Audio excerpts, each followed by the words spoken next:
Hi, welcome back to my channel. My name is Rebecca, and today we are going over my ARC August TBR and my general August TBR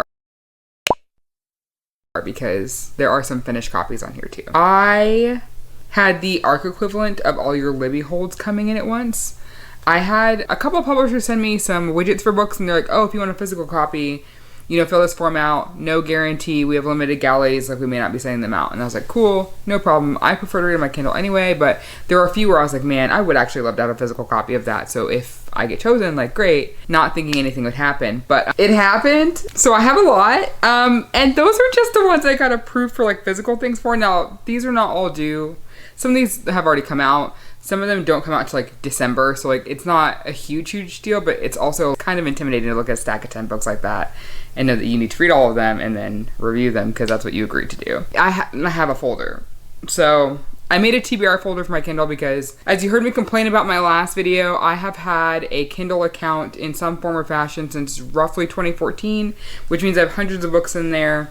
I have collections split down to genre. Sometimes they're a vibe, like there's one called The Gayer the Better. All the gay books are in there. But my NetGalley folder is crazy because I just never delete any of the ARCs that I have in there because half the time I don't end up getting another e-copy. So sometimes I'll go back and reference, something I highlighted in there because the highlights don't translate because they're PDFs and not ebooks. So it's like a whole thing. Anyway, so that folder is disgusting, quite honestly. So then I had to make a separate TBR folder because I was like, I need to be able to find what I have due soon and things that I just know that I need to have read soon. So let's just get into it without further ado. I'm going to start with the digital copies and then I'll go into the ones I have physical copies for.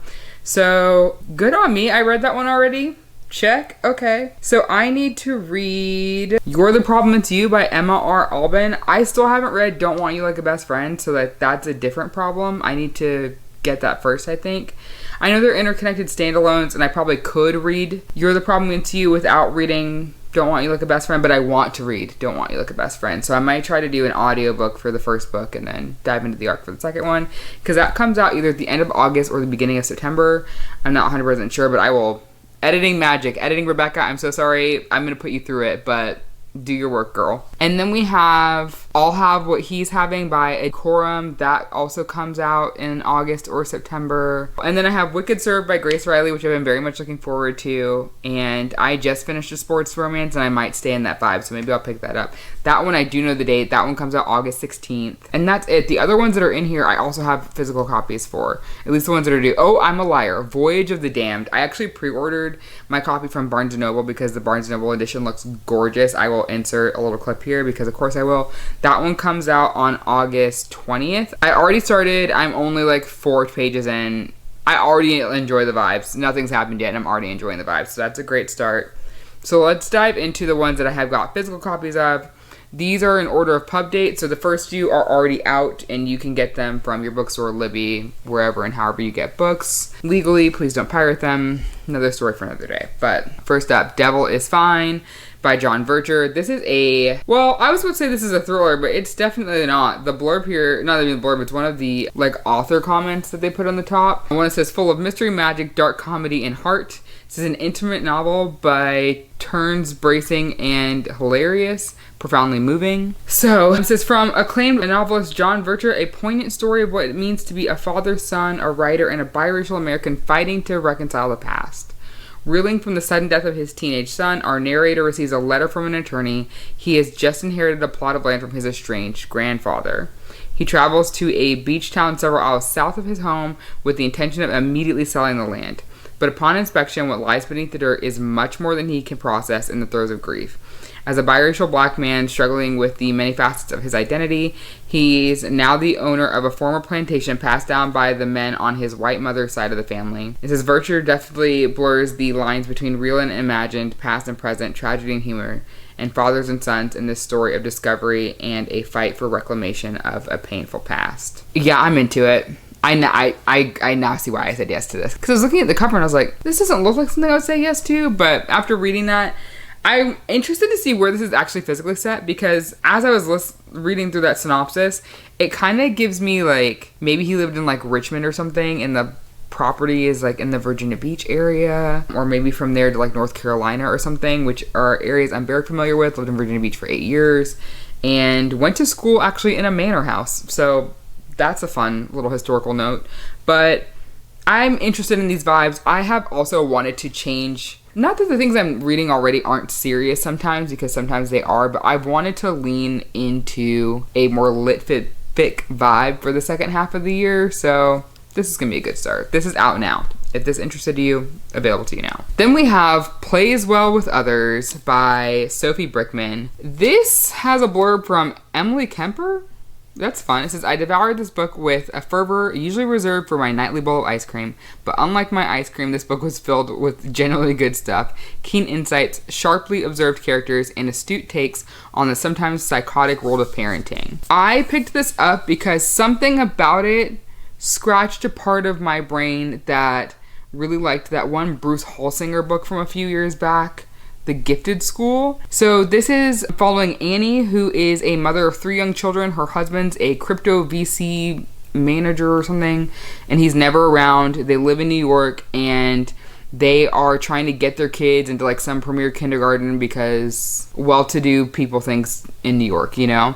And it's her also dealing with like her rivalry with this other intense mom who I think is like a divorce lawyer. It just sounds like middle-aged woman drama mixed with rich people problems. And there's something about trying so hard to get your kids into a school that's inevitably not going to matter when they hit 18 that like it really works for me. I don't know. If you haven't read The Gifted School by Bruce Holsinger, I recommend. Very good rich people problems. This is a thriller that I'm excited to get into. This is also out now. This is Our Kind of Game by Joanna Copeland. And this sounds like an awful situation, but I can't wait to be immersed. It says 2019, Stella Parker has the life she always wanted, a loving husband, 2 happy children. She gave up her thriving law career to raise in a beautiful house in the Tony suburbs of Washington, D.C. But when her neighbor Gwen shows up at her door claiming to know things about her, Stella is thrown into turmoil and she's forced to reckon with the dark secret upon which she's built her life. 1987, Julie Waits yearns to be a cheerleader. A gateway to a world of normalcy with best friends and sleepovers, and an escape hatch from the life with her widowed mother, the terrible men she attracts, and the upheaval caused by their abrupt and constant moves. But when her mother decides those relationships are over, the past becomes a forbidden subject and Julie can never revisit it. As Stella probes deeper into what brought Gwen to her door, the answer and who Julie is to Gwen becomes increasingly terrifyingly clear. Filled with shocking twists and turns, this book asks what it means to be in control of one's life while also highlighting the impact of small daily violences upon women and then a connection between physical and psychological harm. I think this book might be a little bit of a hellscape, but in a good way. We'll see. I also like that it's relatively short. When I was looking at it, I think comes in just under 300 pages. So this feels like something that I could open up at like 9 a.m. on Saturday and then be done with by like lunchtime. So okay, this is not an ARC that I received from the publisher. I actually won this in an Instagram giveaway, and I'm sorry, this is gorgeous. Like, look at that. And then look at the end papers. Who puts end papers in an ARC like this? I don't. Source Books does. Gorgeous, gorgeous girls. And then like there are breaks for like the different acts. I love it. I love it. This is set in 1920s Harlem, and we are, I guess, in an urban fantasy world because 1920s Harlem is familiar to some of us. Maybe not so much time frame, but like we're all familiar with New York. But all I heard were the words queer. I said yes. I have never been into vampires. I didn't have a Twilight phase. I never watched Vampire Diaries, missed out on all of that stuff, and honestly, I don't feel like I missed out on anything. But a queer black take on it, sign me up. So this comes out on the 6th, I think. Yeah, August 6th. So this is literally like a week away from pub. Okay, Erica Ridley, Hot Earl Summer. I read the last book in this series. I need to go back and read the beginning because these are interconnected standalones and you kind of get introduced to the family each book you pick up, so you don't necessarily have to read them in order. But I think I'm doing the Winchester family a disservice by not having read the others. I don't know. This follows Elizabeth, who I think has a prosthetic leg. Maybe. The one thing I will say about Erica Ridley in this Winchester series is that each family member has a unique thing about them.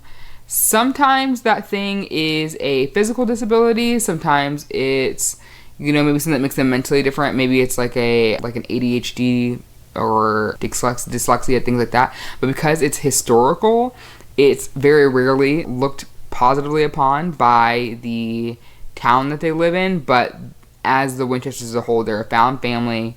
Most of them are not related to each other, and they just kind of came together, which is such a great thing. Who doesn't love found family? So it's Elizabeth's turn to head this up. So each Winchester usually takes on some sort of job. Think of it almost like a Sherlock Holmesian situation, but they use their different abilities to their advantage. So she thinks that she is going to look after the Earl of Densmore because he did something. I don't know what it is, and honestly, it doesn't matter. I love a female bodyguard story.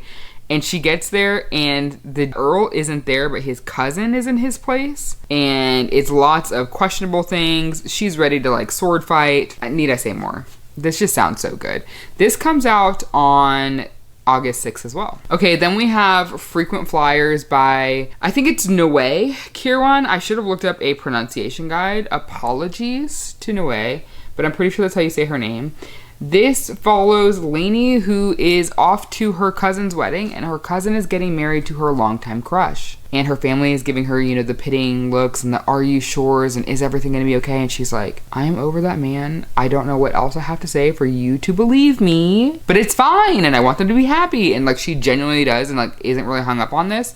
And then she meets this guy in the airport and things happen, and then I think they fake date through the wedding weekend. I'm pretty sure that's what happens, and I love that scenario. I love it. If you are looking for another comp to this, not a direct one, but just general scenario and vibes, Only for the Week by Natasha Bishop has a similar setup.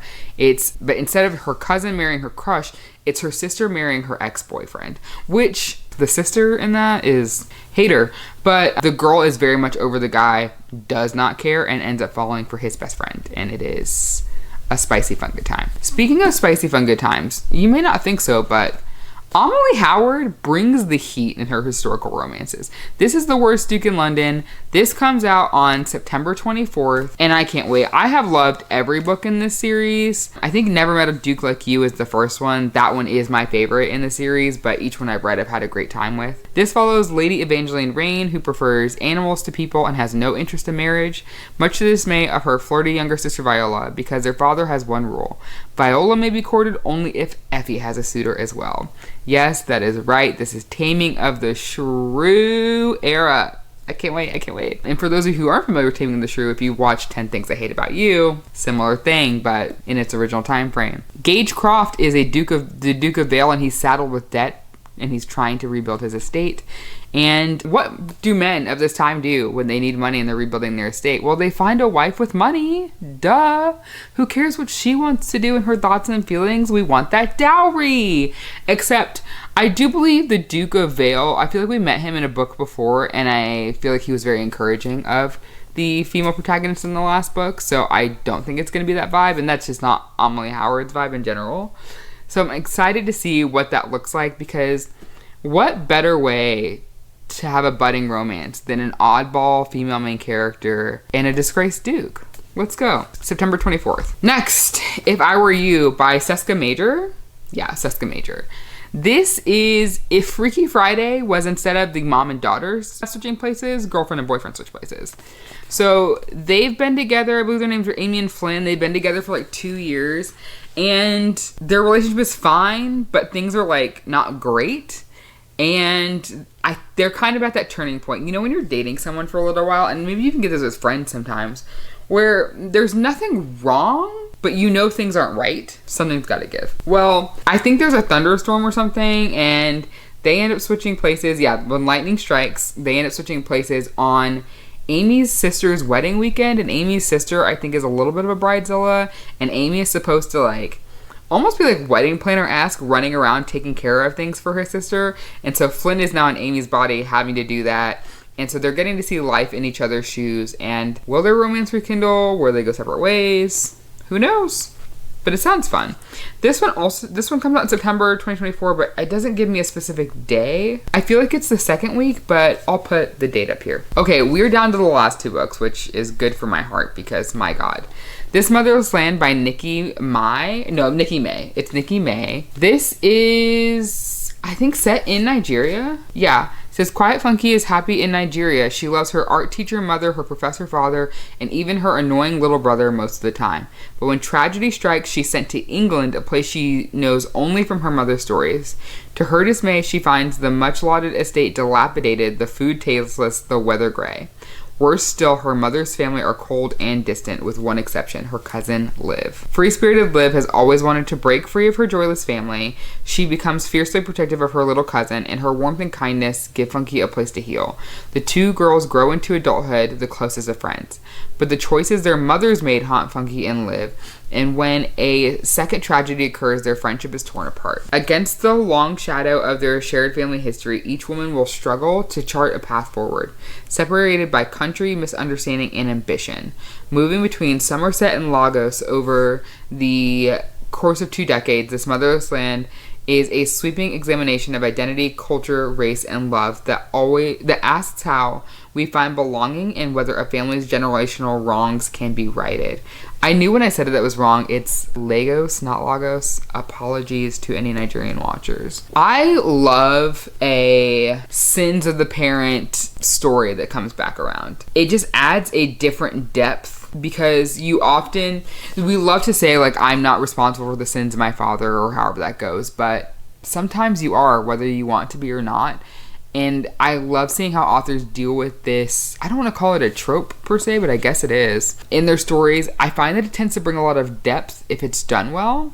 And something about this just seems like it's going to be done well. This is another one that is not very long, coming in at, I think, 340 pages, 339. Let's go with these reasonably length books. Oh, I don't think I told you the date this one comes out. This one's also a September 2024 release with no specific day on the listing. But thank you to The Hive, HTP Books, for sending this to me. Appreciate it. I'll put the date up here. Thanks, editing, Rebecca. So sorry I'm making you do all of this. Okay, the last one doesn't come out till December. Thank goodness. This is, I Might Be in Trouble by Daniel Aleman. This sounds great. It says, I wish I could take it all back. I wish I could return to 12 hours ago and stop myself from going through with any of it. How did I end up here? I try to push the question away, all too aware that I'll drive myself mad if I keep attempting to answer it. For now, there are more important things to consider and much more urgent matters to occupy myself with. 2 critical facts I need to focus on. It's 6:47 a.m. and there's a dead body in my bed. This guy wakes up and I'm pretty sure his one night stand is in bed next to him, or maybe it's his girlfriend. And he's a writer of sorts, and so hence the big novel on the front, and it's just chaos from there. I think it's meant to be like a dark comedy, and this one is also coming in at a crisp 328 pages. I'm excited to read all of these, so I'm hoping to get through literally all of those in August. Will it happen? Who knows? That was like 14 books, but I think I'm due for a big reading month. It's been a little while since I've read that many. Actually, in July, so I read 11 books in July, and I read 19 in June. Maybe that's why I didn't read that many in July. But I'm hoping to get through a lot of them, and then maybe the ones in September or December dates I can read in September, but we'll see. I'm going to try my best. If any of those sounded good to you, hit me down in the comments. Let me know what you're looking forward to. If there are ones that you'd like to see a more in-depth review on once I've read them, would love to hear it. And yeah, with that being said, I will see you guys in another video soon.